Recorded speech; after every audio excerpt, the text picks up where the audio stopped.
There we go. Evening, everybody. Why has this video been staying on so bright lately?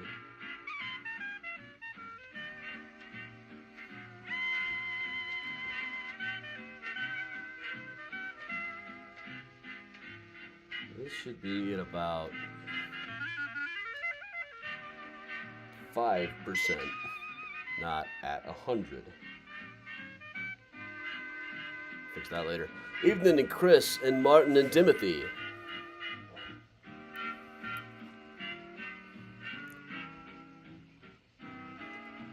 Hey Bob, hey Betsy.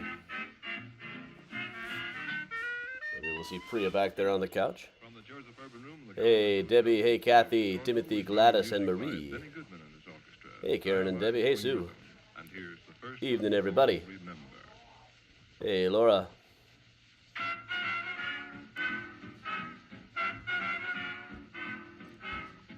Hey Karen. Hey Carol.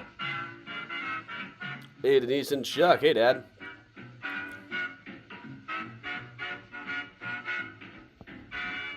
Oh, Mom is out there too somewhere then. Hey Susan. Hey Ann. Hey Lorena.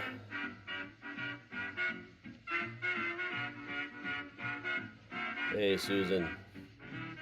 Hey Don. Hey Tracy.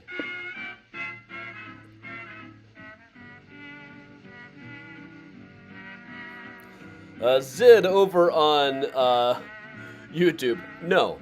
I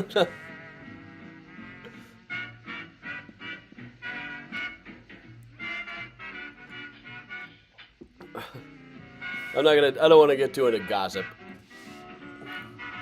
Just say a lot of people in the Architecture Foundation, that's why I never feel that old. I'll be 60 and they'll probably still treat me like I'm 12. But some of them, not all of them. Hey, Kathy. Hey, Liz.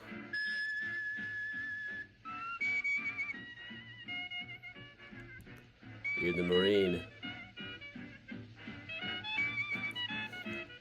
But yeah, there's at least one person in that organization who genuinely speaks in a mid-Atlantic accent. I love buildings. Really, I do. Hey, Mom. Mom coming to us from isolation. Splendid isolation.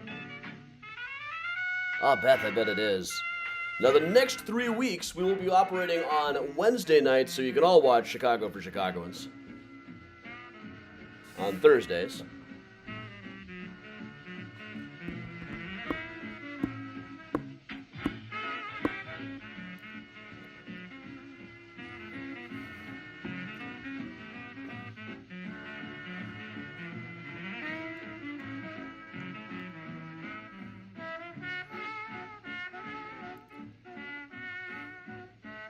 Hey, Kathleen.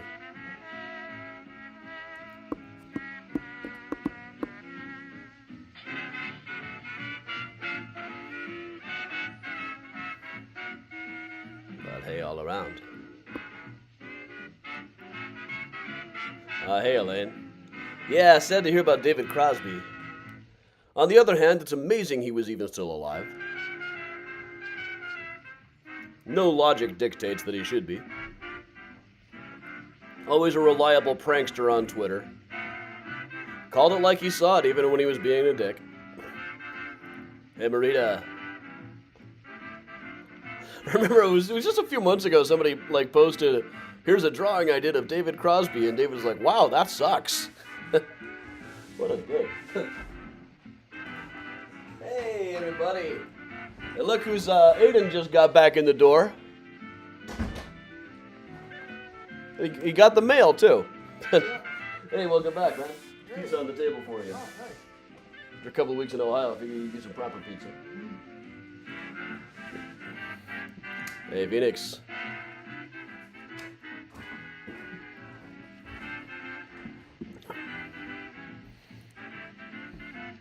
Hey, Timothy. Tomorrow we'll be on the road. We're going to be working from home for tomorrow morning's mini tour instead of the usual Find a Grave Friday. Miles. Ah.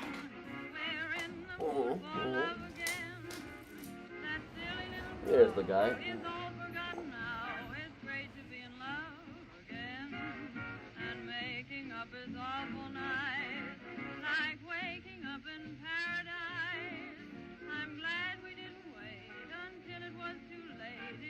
Hey Heather, yeah. Alright, let's see what's in the mail here. Campaign crap, campaign crap.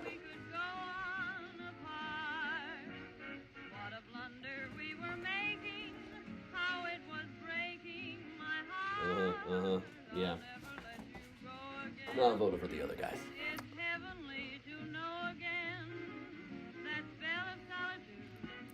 Darlene, that's odd. I just got a comment on YouTube.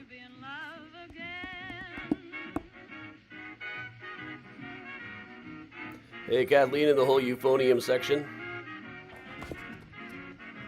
Hello, Miles. Nope, no checks for me, just... No, I'll be voting for Louise.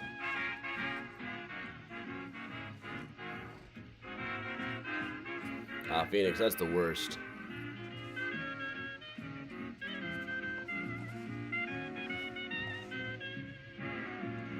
Hey, Amy. Miles, I need your tail off of my keyboard, okay?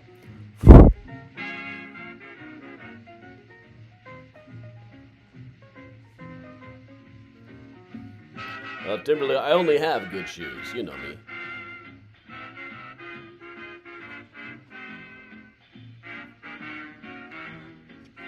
Hey, Laura.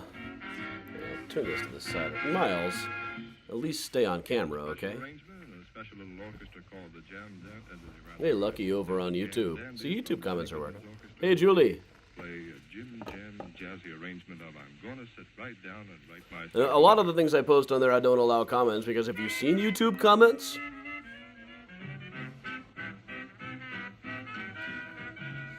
Miles. Silly kitty. Hey, Grandma Belle. Hey, Kendra. Hey, Maureen, Evelyn. Yeah, Miles is right up here right now. Aren't you right here? Your own fan club. Not every cat has their own fan club, you know. Very few.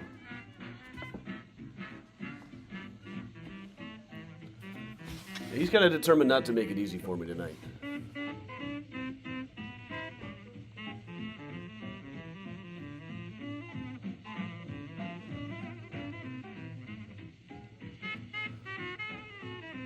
Miguel, now this is a tour I've done several times. I really like this one, though it's always a low numbers tour for me. I don't know why. It's one of those ones that I there's a few of them like Shooting Showgirls I know are never going to be huge. But some of them like Architecture at the Cemeteries, this one, and Pride Month at the Cemeteries, they're just never good numbers tour-wise. We have Mysterians in all 50 states? All right. And how many in the world? Everywhere around the world. They watch mysterious shark. Doesn't scan. Hey, Nancy in Denver. Hey, Katie. Hey, Johnny, he's out there. Hey, Kathleen. Now, there is a new presentation coming up in a few weeks about hangings in Chicago where it might have been the wrong person.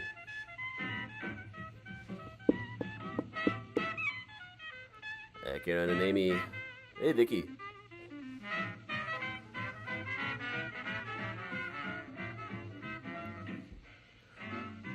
And that, ladies and gentlemen, is your introduction to the Jam Dandies. 8 boys in complete accord as to what Jim Jam jazzy music should be, with, of course, the clarinet being under the able direction of Benny Goodman. Well, hey, Jennifer. A lot of people, a lot of Dallas out there tonight.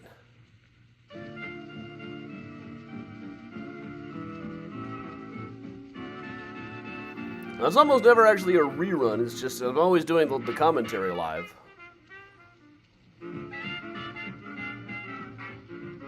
But putting together a whole new one every week was wearing on my nerves after a while. These days, numbers-wise, it's not as necessary.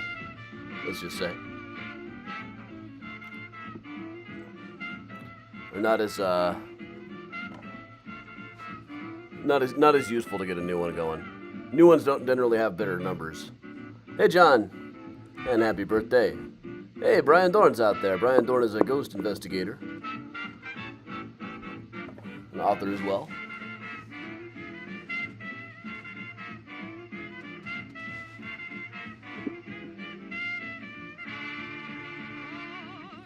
Letting Benny Goodman finish up this one more tune, and then we will get back right to it.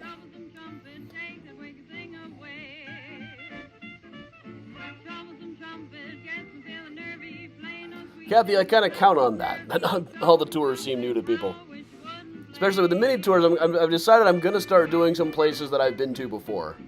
It's been about 3 years now. We've gone probably pretty close to 1,000 morning mini tours now. So, a repeat here and there will not hurt anything. Hey, Sherilyn. Hey, Jennifer. Because if I gotta re-research them, I'll always try to find something new to bring up.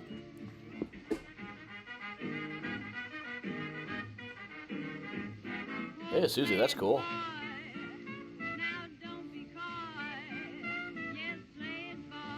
Hey, Edwina. Late hi from Bridget and Mary Jo.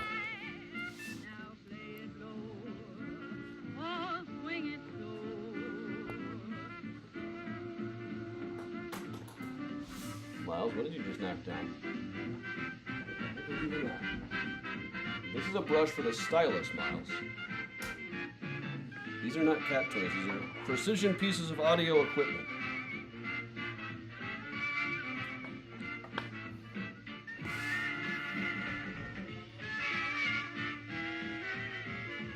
Hey, Dave and Bob.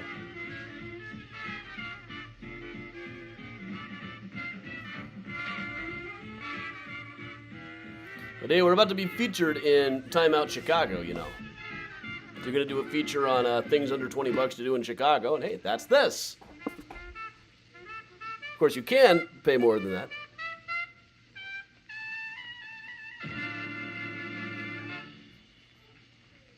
Yes, sir. And Timothy, Prince was Jack the Ripper. Notice you never saw Prince and Jack the Ripper in the same place at the same time? Well, if Eleanor doesn't want to be alone, she's... All right.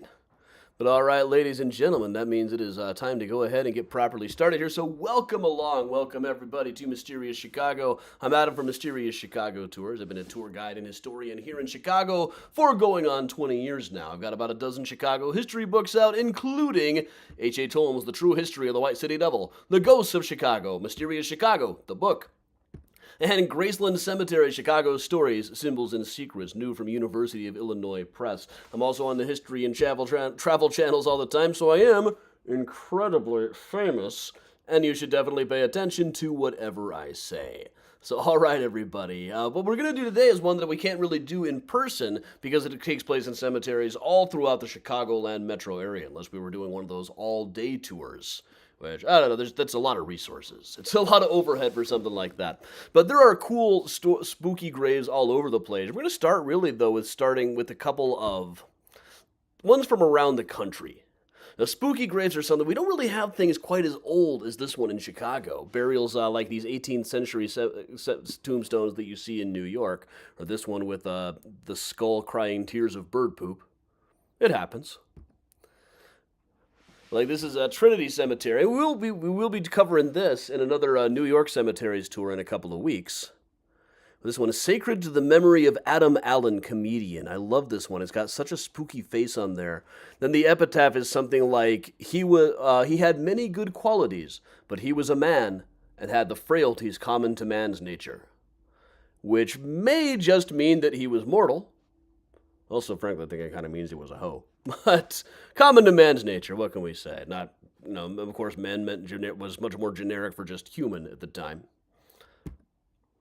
Also, I used to be terrified of cemeteries. When I was a kid, I wouldn't go near them for anything. I had nightmares about them all the time. What finally started getting me over that was, for one thing, when I was in college, they told me there was a cemetery nearby with a water slide in it. Like, okay, no phobia is worth missing that. That could be like an album cover shot for when I'm a rock star. Definitely happened. Speaking of, there's a new limited time single out in time for Valentine's Day. My parents are going to hate it. This is down in Carrollton, Georgia. There was this cemetery that bordered a water slide on 3 sides, so it really looked like you could have the time of your life after death hanging out at this cemetery. There's, me and my beatnik phase, which never quite ended. But also there is, I also went to college in Memory Hill Cemetery, the first one I really did any exploring in, out in Milledgeville, Georgia. Very old cemetery at the end of Liberty Street. It used to connect it to the prison. They said that they called it Liberty Street because that was the only time the prisoners would be at liberty, when they were taken to the cemetery. It's one of those things that's probably not true, but it ought to be. And they have all kinds of weird stuff. There's like this fence with skulls all over it. They liked to say in those days, they liked cemeteries to remind you of death. They wanted them to be scary. They wanted them to remind you to get right with God because one day you were going to die. There's also some stuff in this one like, this is a statue of the Virgin Mary. But come on, that's not Mary. That is clearly George Washington dressed in drag. Bet you didn't know this about our founding fathers, but long before George Santos got into it, George Washington was apparently into it. Either that or they just, the sculptors only knew how to do one face. Also in here, there was this one tomb there called the Fish Tomb. Now, the old legend was that Mr. Fish's wife and children had all died of cholera, or something of that nature that was going through in that year. So he built this mausoleum, then took a rocking chair inside of the mausoleum and shot himself there. They said that if you knocked on the door, you could hear the gunshot go off. If you knocked on the door and said, "Are you in there, Mr. Fish?" Which I was too afraid to try, even though I had no doubt that it wasn't going to turn out to be true. Now, it was shortly after my time there that they finally did open up this tomb. The thing was just completely falling apart. That's a new door on there. But they opened it up and it found no rocking chair. The rocking chair was always rumored still to be there. It was not. There are those who say, well, yeah, that's because some fraternity stole it years and years ago. But in it, look what they did find, though. A Fisk metallic burial case. These really ornate metal caskets with a viewing window over the face. And the person in this one was not preserved forever like they were supposed to be according to how they advertised it. So, I hope the family was able to get a refund on that one. Check some of these other ones. This is one I found outside of Cleveland. The rising morning cannot assure, see that they ran out of space there, that we shall end the day. Poor death stands ready by the door to take all life away. This one you see a lot of different variations on. My glasses run, my grave you see, prepare in time to follow me.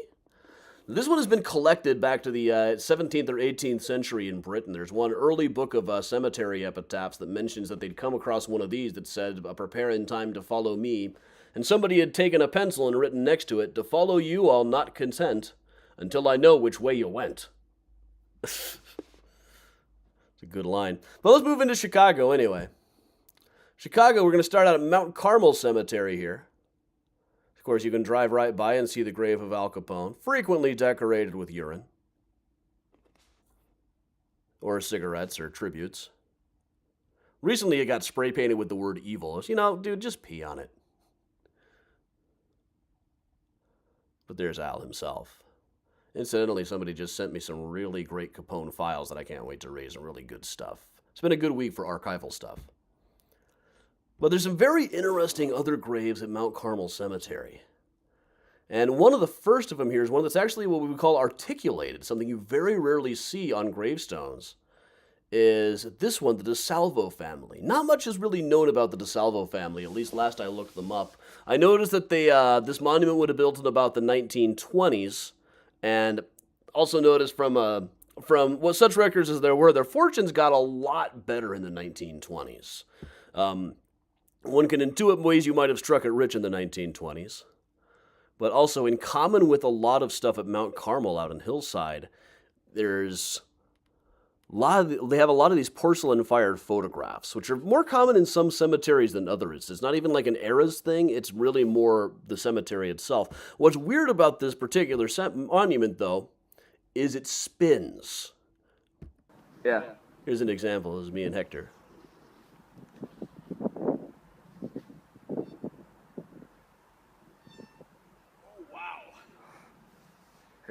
Takes a It's a lot good way to more throw your effort back just, out. to move it than with just walking around it would. Wonder when the last time someone was it actually. Yeah, it's hard to know what the point of Probably this happens was. from time to time. It doesn't help you see the whole thing. You could just walk around it a whole lot easier than you could push it around. Still, it may just be one of those things. You know why they did it? Because it's cool. This is enough for me. But also, these photographs, whether it was presumably based on an old family photograph. And at the time, there are quite a number of monuments at Mount Carmel Cemetery where the fired picture is the person in their coffin. Taking pictures of dead bodies was really fairly common at the time. Sometimes they'd try to make it look like they were alive. Usually it was because somebody had died without ever having a picture taken of them in life. So this is just an ad in the paper I found a while ago. Photographs. Better get those photos taken while you have the opportunity. Death waits for no man. Secure the shadow ere the substance fades. Get the children's portraits now. Don't delay, and we will please you. Van Hork Studio, Holyoke, Colorado. This is really going for the hard sell here.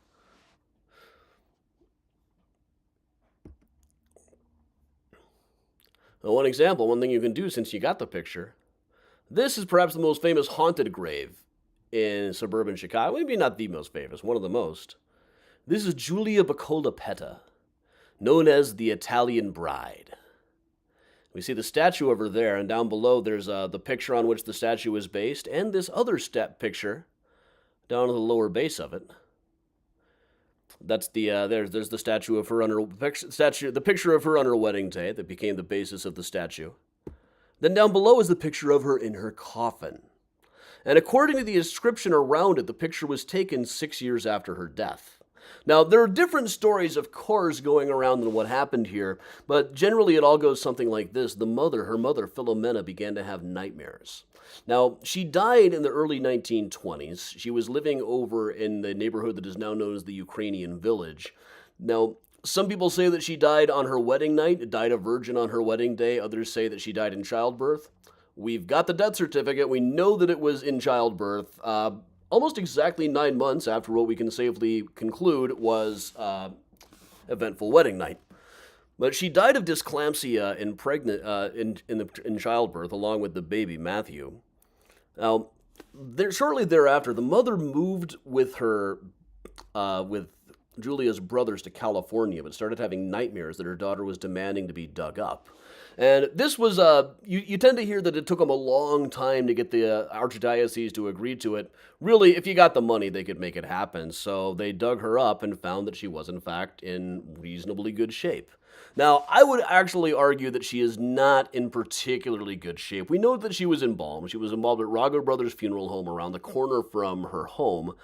And that place is still in operation, in fact. You can look at her arm there. I don't really think it's in that great a shape. But this would have been, probably about par for the course for an embalmed body after 6 years if it was a well enough sealed coffin. But this is Filomena, the mother, who had it done. And these are the brothers, Giuseppe and Enrique, who paid for it and never quite forgave Filomena for it. And she was very much fits the model of the mother from the old country that the younger generations became kind of ashamed of. She was holding on to the old ways while they were becoming more and more American. Giuseppe and Enrique were going by Joseph and Henry. They were tailors specializing in women's clothing out in California, and were very successful at this. So they were known to say, if we just still had that money we'd had to pay for that monument, we would be set right now. And Julia's house actually is still standing over on West Erie Street. Now, Julia is said to haunt this cemetery now, because there's a high school right across from this place. If there was a grave like this across from your high school, do you think there's any chance in the world that people wouldn't have ghost stories about it? Of course they are. In particular, she is said to haunt the place, walking around on rainy nights. One night in the 1970s, there was a rumor that her ghost had shown up in the cemetery during a dance, and the dance apparently just emptied out completely. That's how people remember it now, anyway. Getting exact data on that story is a bit tricky. But while we're in the suburbs, we'll move out a little bit and talk just a bit about what I don't like to dwell on. It's just such a sad story. There was a terrible train crash with a circus troupe out by Hammond, Indiana. So it would have been back in 1918. And when it was first when it was first reported. They thought 46 people had died. But you can see the numbers go up and up and up as time goes by. Till eventually it gets to be 69 bodies were taken from the wreck of this train. Now, among the people there, a lot of the bodies could never really be identified.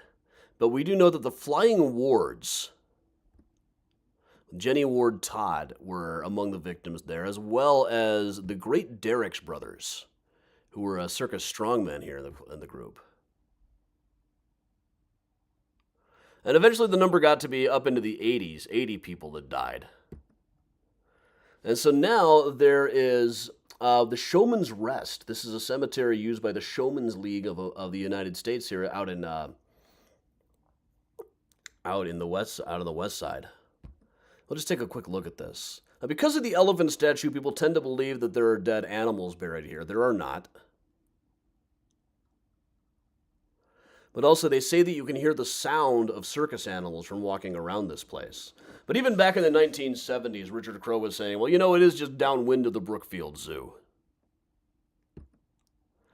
You can see a couple of the names here. Baldy, the four-horse driver. Some of the people, they just didn't even know what their names were. These were itinerant circus-type people. Let's take a quick look at all of this.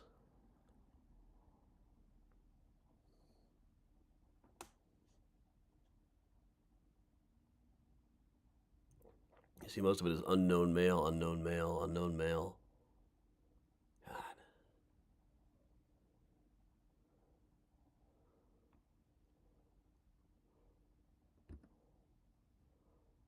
It's amazing how well this was documented. This was 1918.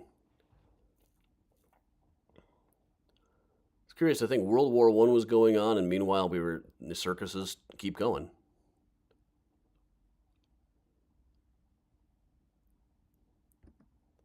Yeah, this is a shot of the burial, in fact. You also notice there are no elephants in here. Let's move on. While we're in the suburbs, let us head out a bit to one of my favorites, St. James of the Sag. This is the oldest cemetery in Chicago. Predates the city of Chicago by quite a bit. It is the churchyard of St. James of the Sag.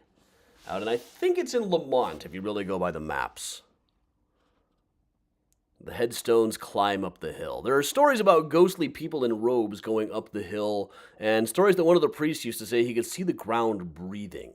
There's some sort of optical illusion that makes it look as though they're rising and falling. Now, people in the Chicago ghost hunting community will swear they've seen the police reports of people floating up the hill, like going up through without even stopping at the gravestones.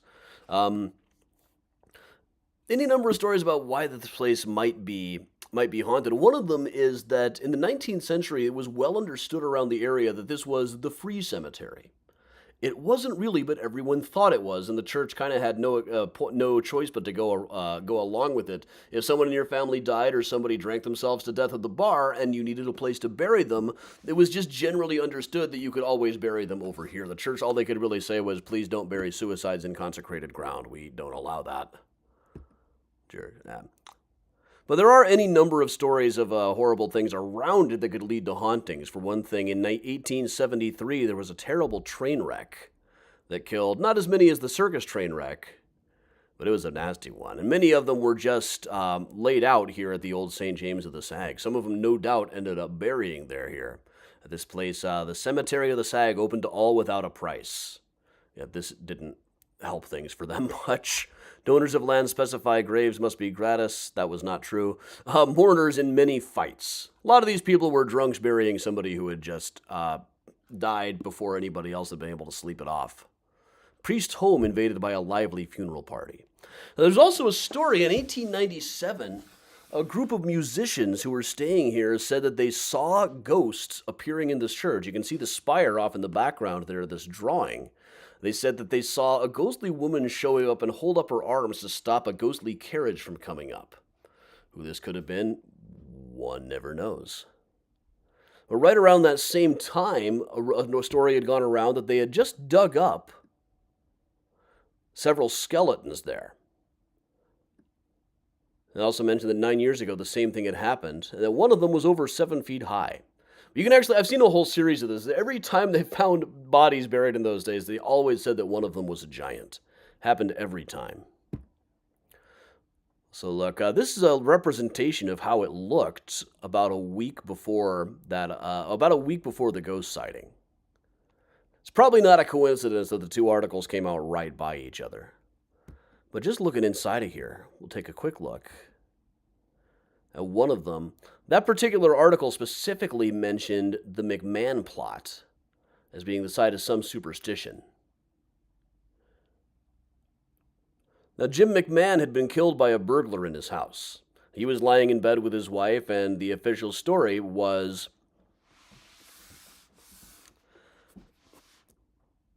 that a burglar had just broken in and shot him, but many people believe that Mary, his wife, had actually been the shooter. They didn't say it loud enough that she was prosecuted or anything. But then she got married again, and that guy died.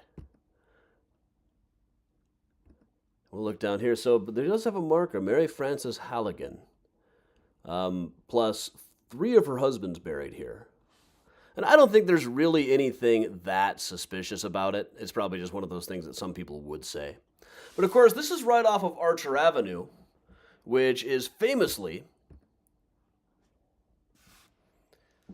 the home of Resurrection Mary. Resurrection Mary is Chicago's vanishing hitchhiker ghost. People pick her up on the south side and she offer her a ride home. She doesn't look like a ghost, just looks like a normal person. But they'll go walking along here, and as they drive past the cemetery, she'll just disappear. Nobody knows who she's the ghost of. Historically, a lot of the speculation has gone on a woman named Mary Bregovy. Just because she died in a car wreck in 1934, which fits the legend of the vanishing hitchhiker well enough. Her grave is unmarked, but it's right here next to her parents. Now, there are also those who say that the people have that whole thing wrong. The vanishing hitchhiker is really going to St. Casimir Cemetery, where a girl named Anna Mary Norcus was buried. I have just a little bit of footage of St. Casimir.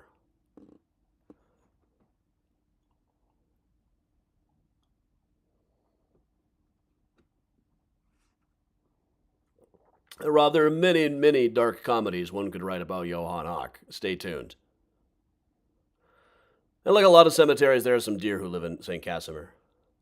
But since we're on the south side, and we're talking about spooky graves, I would be remiss if I didn't talk about ground zero of Chicago urban legends that do not involve, well, yeah, there's Al Capone stories there, of course there are. But this is the woods in the Rubio Woods Forest Preserve, off about 147th and Cicero in Midlothian.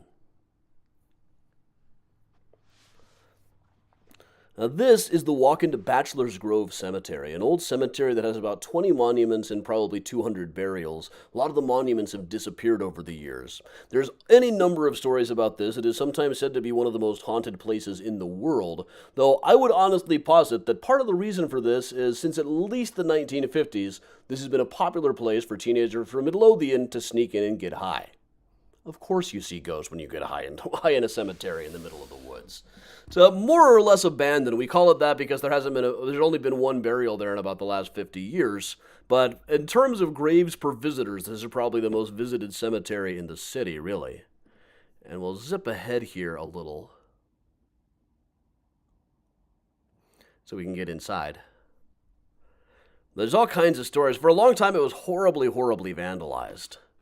Now it's at least been cleaned up quite a lot. There's a number of different volunteer groups, some of which fight with each other all the time. There's a lot of drama about this place. One friend of mine once told me that the most supernatural thing about this place is the way it makes grown adults talk like 8-year-olds. You see people getting into fights over whether this is a portal or a vortex. But there are quite a number of stories about it, including a couple of famous ghost sightings, most notably one that is attached to this gravestone right that we're kind of zeroing in on here. What was I thinking this day? Well, this gives you a whole survey of what Bachelor's Grove looks like. And we'll move from the entrance over to, this is what I was trying to get to. It's one of the most famous ghost pictures out there. Focuses on this monument right here. In the early 1990s, a woman named Judy Huff Feltz took a panoramic shot of the cemetery on which there is a woman notably sitting on that one. This is a scan of Judy's own copy. Now, this was taken with an infrared camera that Judy had never used before and has never used since. It was hell on earth trying to find somebody who could actually develop this kind of film. But I've interviewed her a couple of times. She will absolutely swear to me that there was nobody sitting on that gravestone to the left when they took that picture. And this ended up running in the newspapers and everything at the time. If you look up ghost pictures, this is one of the first things that'll show up. And you're looking closely, it doesn't really look, as you get closer in, it doesn't really look like a person sitting there. There's just something kind of weird about how it kind of has a face and kind of doesn't. Exactly who this might be the ghost of is difficult to know. Most people have speculated it was Lulu Fulton Rogers. There has been a tradition of the place being haunted by a woman named Mrs. Rogers. That would be her in the back right of this family. Wonderful photo of all of them. Let's just go ahead and say that. But she was killed in a hit and run in Tinley Park back in 1944 before being buried here. But the whole of it is that's not her gravestone. You got to figure if a ghost is going to get its picture taken, it probably wanders around and sits where it pleases. There's also a number of stories, particularly about the family plot where she probably is buried.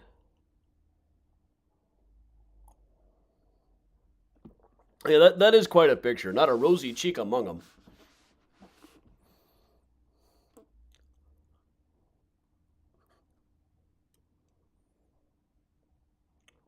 Yeah, and they think the city is scary. Look who lives in the suburbs.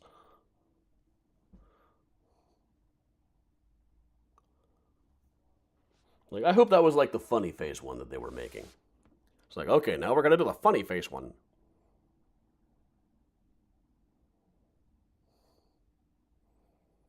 Robert, I would say Erie, Indiana too, except nobody really watched that show when it was out. Just me. It was out at a weird time. But this is the one that for the Fulton family, there was one called Infant Daughter. And this one you can see a lot of people. Like one person told me if you try to drop a coin on top of it, it'll never actually land on the stone. It'll move off to the side. Or the temperature there is always a constant. This is Ken Melvoin-Berg, the guy who was my partner in the early podcast back when I was with Weird Chicago Tours and with another company even back before that. He had some stories about this place. He was once like wandering around in a trance. He was a professional psychic and said there was a kid here. He lost something. He lost some money. Wandered into this disgusting pond that's off to the side of it and like fished out a Liberty Head $50 from inside of the water. I would never have stepped foot in that thing. It looks like there's about 50 different diseases floating around in that pond. Well, let's move on a bit. Out in Forest Park, this is probably the scariest of the ones in Forest Park, even though there is an actual serial killer. Belle Gunnis is in this cemetery in Forest Home. I think some others as well. I was just looking up Matthew Rollinger, who we talked about on a mini tour earlier this week, is at Forest Home. It's these lions that do it here, though. The look they give you. The closer you get, the scarier it is. But this was built for the Lehman family. And you can see there's only a date here. There's not actually a name anywhere. But the Lehmans were the family that owned the Fair, which was a discount store that looked like Marshall Field's, only everything in there was cheap. This was hugely successful for a very long time. You can actually see right into this one, too.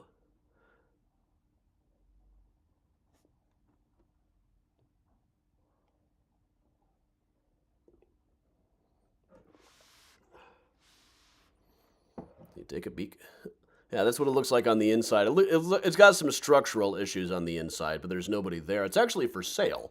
I heard it was for sale for like $200,000, which for a mausoleum this size is a really, really cheap deal. But the Lehman family never used it. After they built it, they decided they wanted something maybe a little less scary. Or maybe they just thought it was more prestigious to be at Graceland. Or maybe they didn't like anarchists, of which there are many, famously, at Forest Home. But they built this White House-looking place over at Graceland Cemetery instead. This one has room for about, I think it was 30 or 40 interments. Well, then, the grave that is said to be that of Belle Gunnis is out in Forest Home. But while we're at Graceland, There's some interesting stories about Ludwig Wolf's grave. Now, this is one that I find that even the most dedicated ghost believers, this is the one they brush off as, well, I don't believe the Ludwig Wolf thing. The grave of Ludwig Wolf is said to be haunted by a green-eyed ghoul who howls at the moon. Almost certainly just comes from a pun on his name. Ludwig Wolf was one of the biggest dealers of toilets in the whole Midwest. But also inside of the tomb here with him is his daughter Harriet, who died in the Iroquois Theater fire, along with her much older sister and a couple of her nephews. Like 4 members of the Wolf family. Harriet is the only one who ended up being in this tomb with her father. And it was built specifically because Harriet had died. Well, here's the thing. There are stories, inevitably with stories like this, you're supposed to knock on the door. So here's a bit of footage of me knocking on the door. You might notice me jumping back as I knocked and I heard something.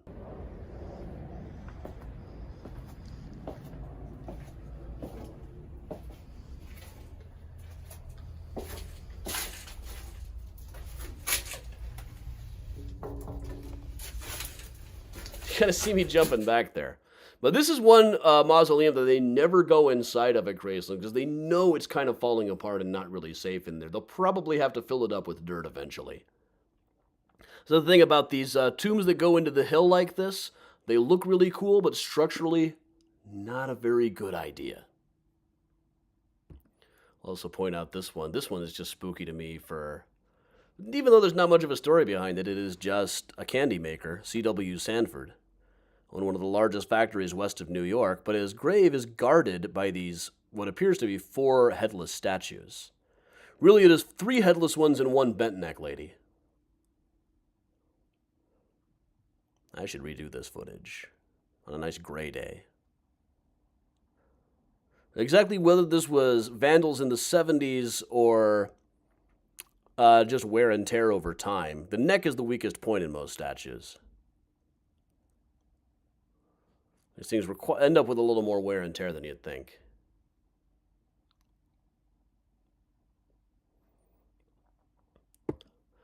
And of course, in Graceland, we could not possibly be remiss on a spooky Graves of Chicago tour without talking about Eternal Silence, also known as the Statue of Death.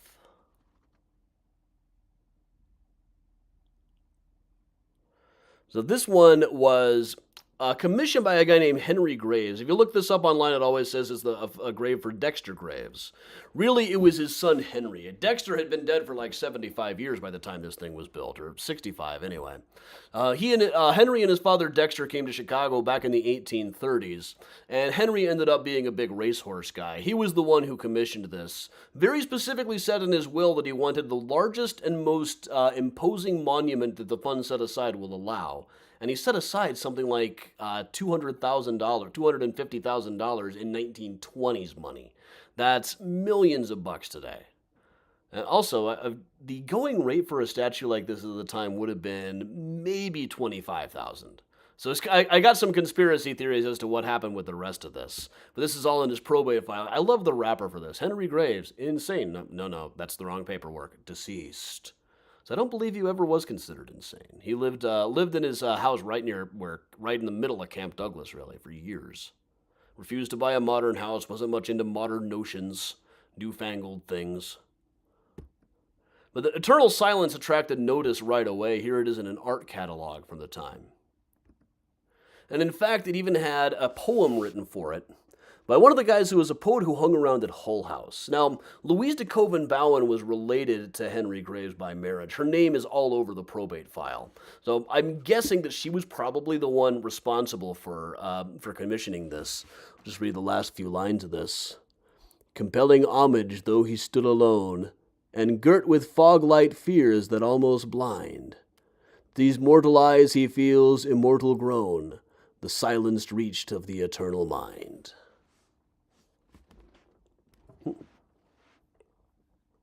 There are a few urban legends about this. One states that you cannot possibly take a clear focused picture of it. This one's not entirely focused itself, but yeah, I guarantee you can get clear focused pictures of it. It was something I think Richard Crowe used to tell people back before digital cameras. The other is that they used to say that I've occasionally heard people say that it used to be oriented the other direction facing the red line tracks, but commuters complained that it was too spooky, so they had it spun around. I don't really think they would have done that. Certainly there's no paperwork about it anyway. And one other mystery to me is exactly where everybody in the family is buried, because a lot of the members of the family are buried, like Dexter, a couple of siblings, but there's only a location in the paperwork for Henry and his wife. I think the others are, by the time they were moved, many of them had been dead for a very long time, by 1873 when they were moved here. I kind of think there probably wasn't much left, and such as remained is probably underneath the statue. We also cannot possibly neglect, while we're at Graceland, a spooky cemetery statue so incredible that it has even inspired a children's book, Scritch Scratch by Lindsay Curry. This is Inez.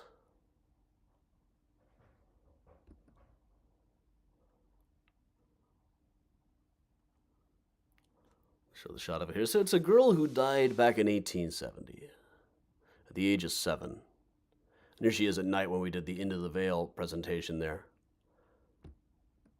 And here she is with a coyote. Move in on that a little bit. There's a few different stories about this. The old urban legend was that Inez died when her mother locked her out during a lightning storm. We should really let her poor mother off the hook for that one. About 15 years ago, the cemetery swore that there was never any such person as Inez, partly because it looked on the statue as though her name would be Inez Clark. You can check the records. There was no Inez Clark, certainly not one who died at this time. It turns out that was her mother's later married name. In life, she was known as Inez Briggs. Her mother married her father, Wilbur, when her mother was only about 16 years old. About a year later, Inez was born. A year later, Wilbur decided to leave the family so he could focus more on drinking. Inez died of diphtheria, eventually. But here's this shot of it from the side where it kind of looks like a skull on a rainy day, on a day when there's a lot of condensation. The story goes that her ghost will run around the cemetery at the time when there's a lightning storm going. I've been in there in many lightning storms. I've never seen it disappear, but I have seen things like this where it fogs up.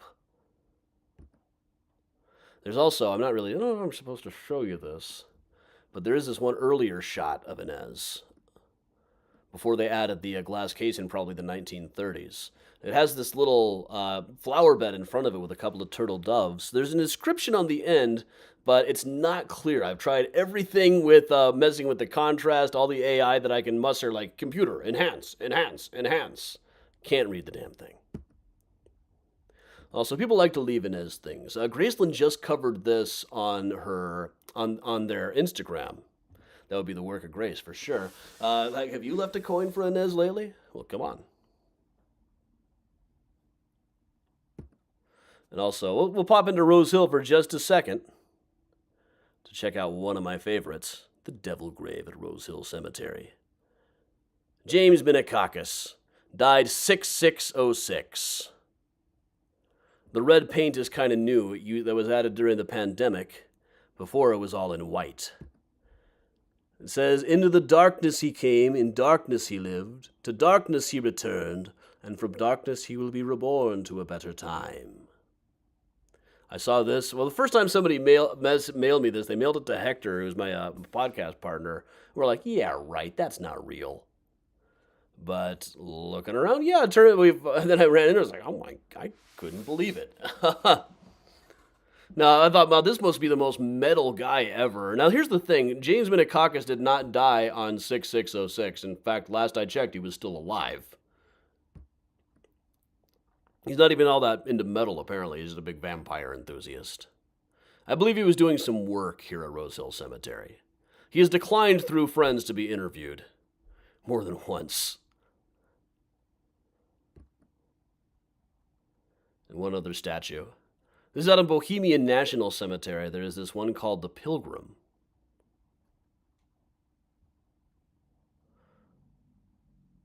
Walking up to the Stayskull grave. He was a banker. This one also, there's some superstitions against looking into its face.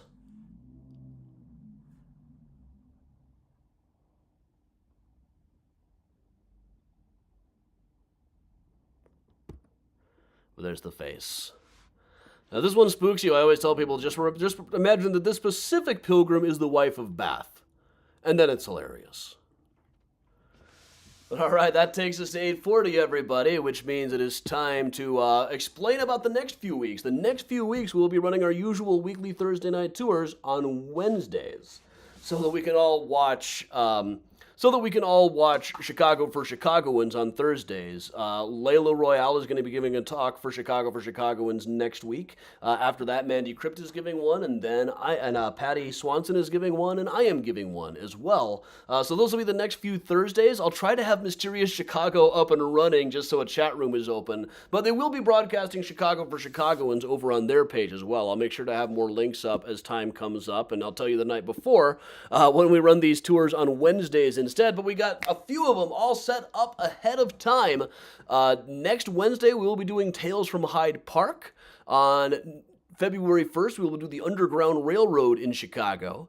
And then on the 8th, a brand new one about whether they might have hanged the wrong guy several times here in Chicago. Those are just for the Wednesdays the next few weeks. Sundays we'll be doing, this Sunday I'm going to be on the road, so I don't know what's going to happen with that yet. We'll just kind of play it by ear. I'll try to be on usual times while I'm on the road like I usually do. Next Sunday, though, we're going to be doing Volume 2 of New York City Cemeteries. More stories from those. And then the week after that, we'll do a ghost tour. So lots of stuff coming up. I'll say hi to you guys over the next couple of days from Highway 61. And with that, we will just put the Benny Goodman back on and hang out as usual for a few minutes. Thanks for joining me, everybody. I'm Adam from Mysterious Chicago. Here's Benny live from the Congress Hotel.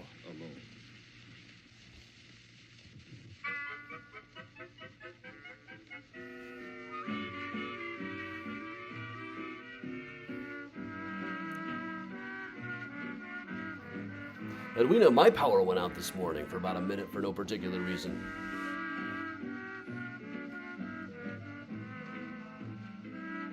Fist metallic burial case? Yeah, metallic! Now my music comes out in the limited time. Kathy No Festival, I'm going to my friend Mike's movie premiere in Minneapolis tomorrow. Then we're going to road trip to some Bob Dylan sites. Well, in Minnesota, as one does. We're going to see his high school auditorium. We're going to see the Duluth National Guard where he saw Buddy Holly and a couple of nights before he died.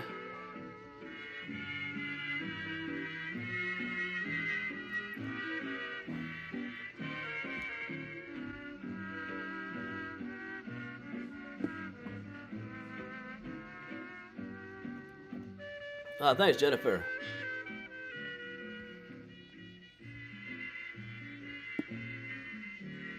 Yeah, Jennifer, like, I quite literally will be on Highway 61.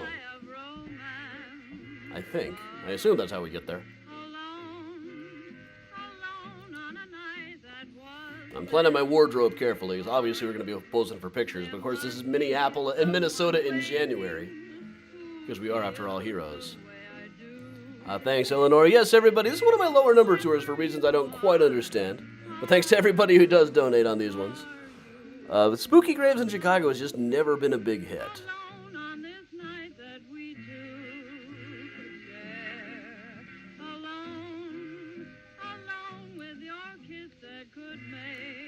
Becky, yeah, historically, a lot of Catholic cemeteries have had rules about suicides or sometimes murderers or any number of offenses being buried in consecrated grounds.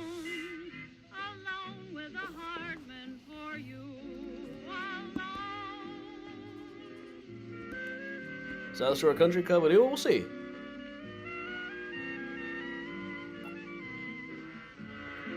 Oh, Eileen and Joy.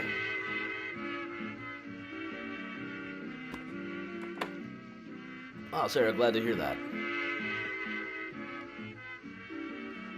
May we all stay spooky.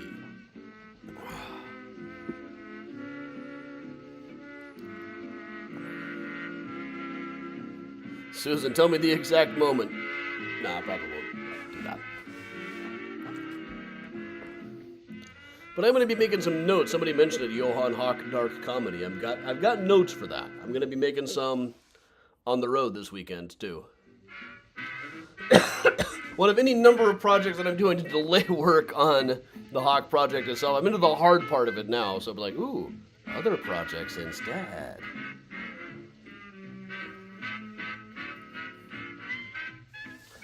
Oh, Jennifer. Yeah, it's not a cemetery, so I didn't cover it today, but I've occasionally told people if the Congress Hotel isn't haunted, no place is. Now, most of the stories that are going around about it are complete crap, but that's the hell of it, is they don't need to make up stories about that place. There are plenty of stories about that place.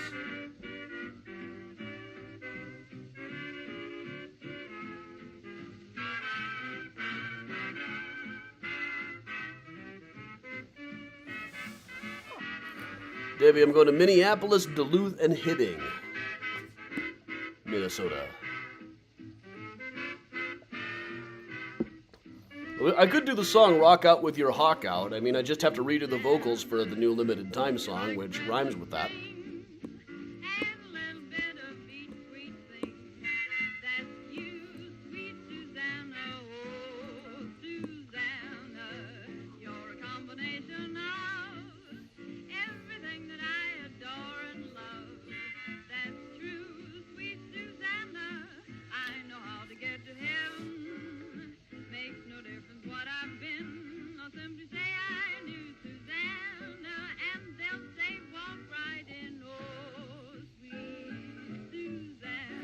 Now, one of the most notorious of the wrong Congress Hotel stories is the Stephen King based 1408 on it. It's utter nonsense. And there's the book that says that some researchers have come to the conclusion that it was the inspiration. It's like, you show me those researchers, I'll show you some idiots. Nobody thinks that for real.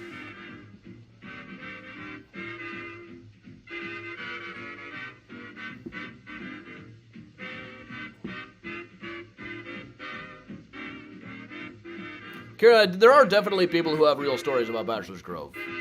There definitely are. The trouble is, like 90% of the ones you research, it opens with, so we were out there one time, we were super wasted, it was the 60s.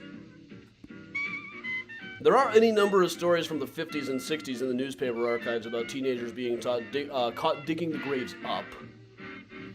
Because that was Midlothian, I guess.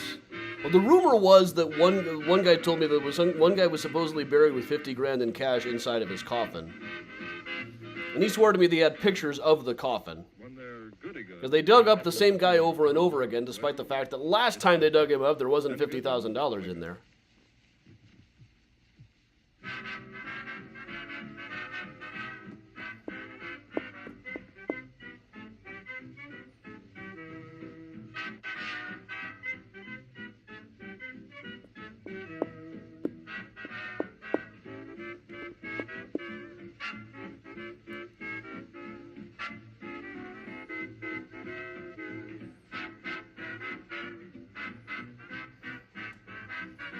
I've never found anything weird I always get more spooked in the woods around Bachelor's Grove than in it.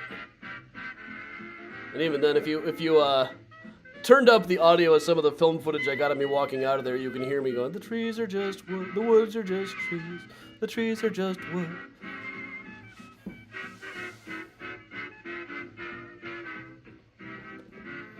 No, we will probably have to do a Mysterian trip out to Bachelor's Grove hike one of these days. One day soon.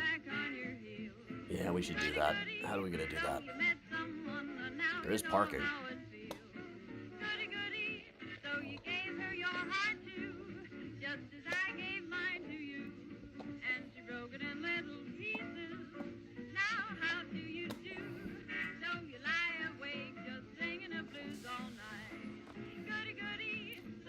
Elaine, I'll watch out then.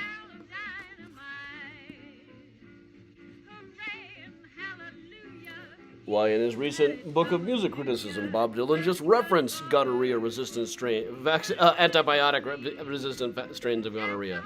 The kind of thing roadies encounter on tour.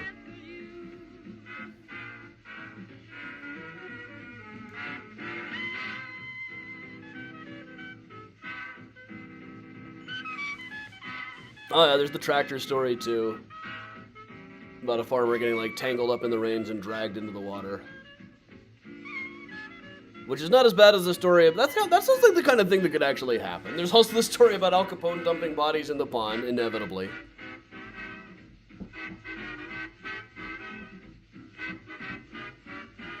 Thank you, Brian. Oh, and happy National Popcorn Day to everybody out there, too.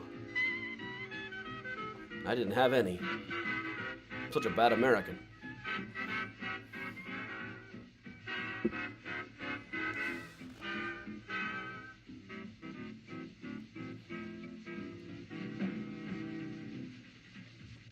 Well, plus leaving you with a smile, Benny Goodman leaves you swinging. Transcontinental. The Genera do entire tours on that, multiple tours on that.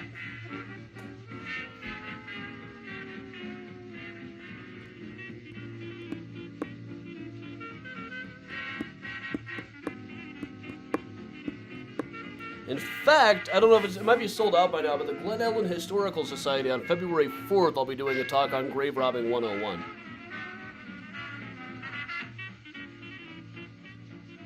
A rare winter in-person event. I got a couple that week. I got that one that day, and then on the next Thursday is my Chicago for Chicago in stock.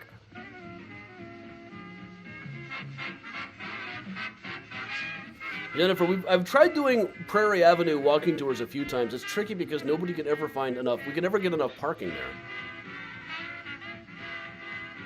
Because everybody always has trouble with that. Maybe we just always are fated to do it on days when it turns out there's a giant soccer game at Soldier Field.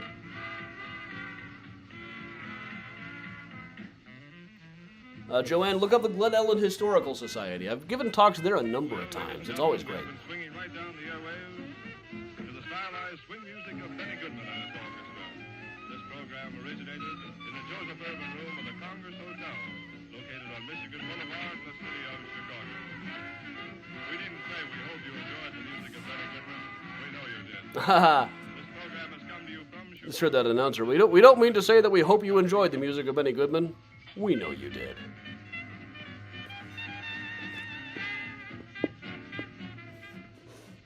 All right, well, then I will say, I won't say that I hope you enjoyed Mysterious Chicago tonight. I know you did. And I don't say that I hope you'll stay spooky. I know you will. But all right, everybody. So thanks a lot for joining me. That's Benny wrapping up, which is the sign for me to wrap it up as well. Thanks a lot for joining me. I'm Adam from Mysterious Chicago Tours, just telling everybody to stay safe and stay strong. I'll see you guys. One more quick plug for the upcoming events. We've still got... tomorrow I'll be working from home instead of Find a Grave Fridays. You know, we figured out a way to do Find a Grave Friday at home. Then next Wednesday, the next 3 tours are going to be on Wednesdays. We'll do Hyde Park, then the Underground Railroad, and then the day they hanged the wrong man, which may have happened several times in Chicago. And then the Sundays include next Sunday, not this coming, but the next. Not the next, but the next. New York City Cemetery Stories, followed the next weekend by a ghost tour. So thank you very much for joining me, everybody. I'm Adam from Mysterious Chicago Tours, telling everybody to stay safe and stay strong. And of course, ladies and gentlemen, if you can, if at all humanly possible, just another reminder to stay spooky.